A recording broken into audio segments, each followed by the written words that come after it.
집에서 일을 하면서 느낀 점이 있다면 아까 말했던 모든 것이 쉽지가 않더라고. 그래서 저는 조금 생각을 전환을 했어요. 굉장히 효율적이고 생산적으로 업무를 하시게 될 거예요.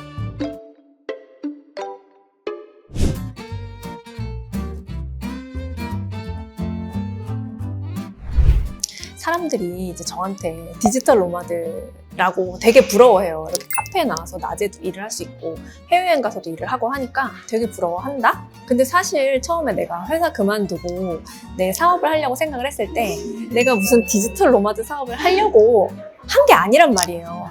왜냐면 우리 애가 둘이니까 애기를 돌봐야 하잖아. 근데 회사 다닐 때 그게 너무 힘들었거든요. 회사를 그만둘 거면 집에서 일을 할 수 있는 걸 찾아봐야겠다. 그러면서도 회사에서 받는 월급보다 더 큰 그런 소득을 발생시킬 수 있으면 정말 좋겠다. 이렇게 생각을 했거든요. 그 길로 갑자기 해외 구매된 사업을 시작하게 된 거죠. 그러면서 디지털 노마드가 된 거죠. 해외 구매된 사업을 집에서 하게 되니까 내가 일하고 싶을 때 일하고 쉬고 싶을 때 쉬고 이거 할 수 있어요. 그리고 또 더 좋은 건 뭐였냐면 저 쇼핑 좋아하거든요. 주말에 아울렛 같은 데 가면은 진짜 돗대기 시장처럼 사람들이 싸고 예쁜 거 찾으려고 난리가 난단 말이에요. 그 틈바구니 내에서 내가 쇼핑을 해야 돼. 그쵸? 근데 이제 그런 거 필요 없어. 나는 이제 내가 원할 때 가서 쇼핑을 하고 그렇게 하면 된단 말이에요. 이렇게 낮에 한잔할 때 아울렛 가면 진짜 사람 없거든요. 오히려 뻘쭘해. 사람 너무 없어가지고 무슨 휴가 때 카페에 가면은 사람들이 노트북 켜놓고 일을 하고 있더라고. 너무 멋있어 보였어. 우아하고 뭔가 아무튼 로망이었어요. 그래서 나도 그런 거 한번 해보고 싶다. 사실 그런 생각 했거든요. 근데 그게 가능하더라고, 진짜. 제가 지금까지 1년 넘게 집에서 일을 하면서 느낀 점이 있다면 아까 말했던 모든 것이 쉽지가 않더라고. 집안일을 해야 돼요. 집에 청소가 안 돼 있잖아. 그리고 설거지가 안 돼 있잖아. 그러면 나는 일을 하는 게 아니라 그 집안일을 처리를 먼저 해놔야 마음이 깨끗해지면서 그때부터 일을 할 수 있게 돼요. 안 그러면 집중이 안 돼서 이것도 해야 될 것 같고 저것도 해야 될 것 같고 그래서 일이 손에 안 잡혀요.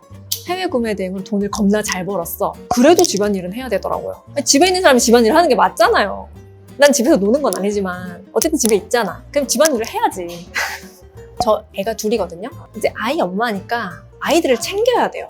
일단은 애들이 학교 가기 전에 학교 갈 준비를 맞춰줘야 돼요. 밥도 주고 아침밥도 먹이고 그다음에 옷도 잘 입히고 뭐 이렇게 머리도 빗어주고 하면서 이제 해야 된단 말이야. 그 다음부터 이제 4시간이에요. 근데 집안일 해야 되잖아, 아까처럼. 집안일 하고 그다음에 일을 딱 이제 하려고 딱 자리에 앉아서 좀 하다 보면 애들이 금방 와. 애들이 학교 간 시간부터 학원 끝나고 오는 시간이 9 to 6가 되면은 나는 9 to 6로 일을 할 수 있는데 그게 안 되니까 중간중간 흐름이 뚝뚝 끊기는 거예요. 그래서 저는 조금 생각을 전환을 했어요. 9 to 6라는 거는 회사에서 만들어 놓은 출퇴근 시간이잖아요.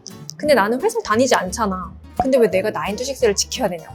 그래서 저는 업무 시간을 좀 바꾸려고 했어요.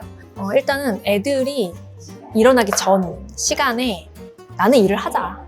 왜냐면은 그 이후에는 좀 산만하니까. 그래서 아침에 좀 일찍 일어났어요.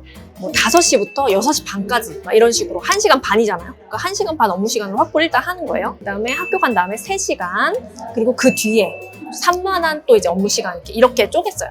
새벽 시간에는 가장 집중이 잘 되거든요. 그래서 그때는 뭘 해야 되냐면 일단 첫 번째로 계획을 세워야 돼요. 그날 할 일. 그 다음에는 내가 가장 하기 싫은 일을 했어요. 그게 뭐였냐면 아니 집안일이 아니고 내가 제일 싫어하는 집안일이 맞긴 한데 그게 아니라 이제 업무 중에서 가장 하기 싫은 일. 그래서 상품을 업로드하는 일이 저는 그때 되게 싫었거든요. 그래서 그때 그거를 했어요. 가장 하기 싫은 일을 가장 에너지가 넘치는 때 하는 거죠. 사람의 에너지는 아침에 눈을 떴을 때부터 100이라고 하면 계속 방전이 된대요. 그러니까 그 가장 만땅일 때 가장 싫은 일을 하는 거지. 원래는 가장 중요한 일을 해야 된다 해요. 근데 저는 일단 싫은 일을 먼저 했어요. 늘 학교 보내잖아요. 그 이후에 3시간 동안은 진짜 중요한 일을 해요. 상품 소싱을 해요. 원래 처음에는 한 50개, 70개도 좀 버거웠는데 좀 이제 진짜 집중해서 잘 하게 되니까 한 150개는 하더라고요. 그 다음에 애들이 이제 오잖아요. 그러면 산만해진단 말이에요. 왔다 갔다 하니까. 그러면 그때는 좀 산만하게 해도 되는 업무를 했어요. 주문 처리. 주문 처리는 좀 조금씩 띄어서 해도 되거든요. 그렇게 하니까 괜찮더라고요. 그래서 제가 생각한 거는 뭐냐면 집에서 전업으로 구매된 일을 하고 계시는 분들은 하루 시간표를 진짜 칼같이 짜가지고 업무를 한번 해보셨으면 좋겠어요. 그러면 나도 모르게 굉장히 효율적이고 생산적으로 업무를 하시게 될 거예요.